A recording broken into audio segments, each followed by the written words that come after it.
देखती आंखों और सुनते कानों को रोशनी वाइज की तरफ से अस्सलाम वालेकुम।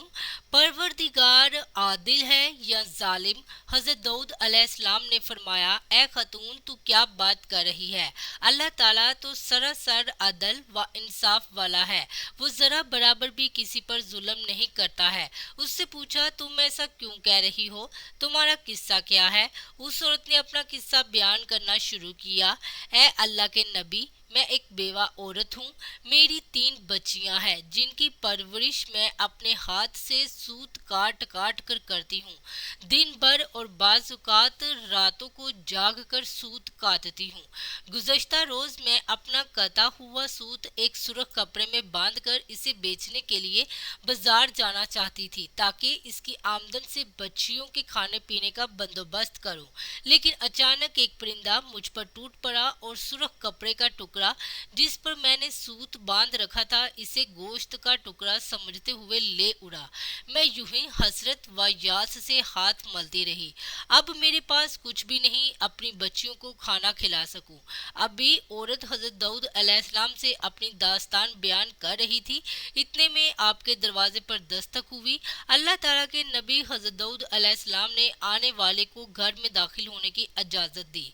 इजाजत मिलते ही 10 ताजिर यका बाद दीगर अंदर दाखिल हुए, जिनमें से हर एक के हाथ में 100 दिनार थे। ताजरों ने अर्ज किया, अल्लाह ताला के नबी, हमारे इन दिनारों को उनके मुस्तहिक तक पहुंचा दे।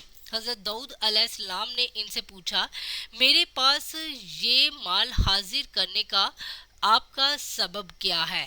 ताजरों ने जवाब दिया, अल्लाह ताला के नबी, हम सब एक कश्ती में सवार थे। इत्तफाकन एक जोरदार आंधी आई जिसे हमारी कश्ती में एक जानिब सुराख हो गया। मौत हमें सामने नजर आ रही थी। हमने नजर मानी कि अगर अल्लाह ताला हमें इस तूफान से निजात दे दे तो हर शख्स 100 दिनार सदका करेगा। अब पानी कश्ती में तेजी से दाखिल होने लगा। हमारे पास कोई ऐसी चीज नहीं थी जिससे सुराख को बंद कर सके। इधर हमने नजर मानी, उधर अल्लाह ताला ने हमारी मदद का बंदोबस्त कर दिया।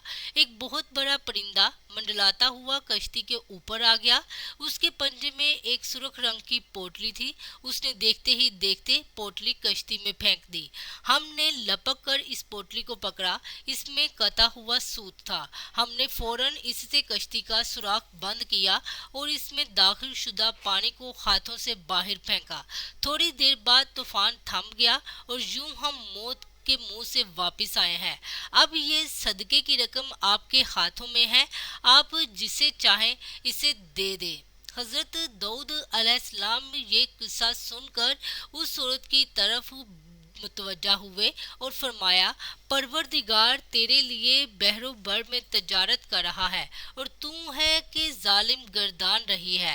फिर आपने वो दिनार इस खतून के हवाले करते हुए फरमाया, जाओ इन्हें अपनी बच्चियों पर खर्च करो।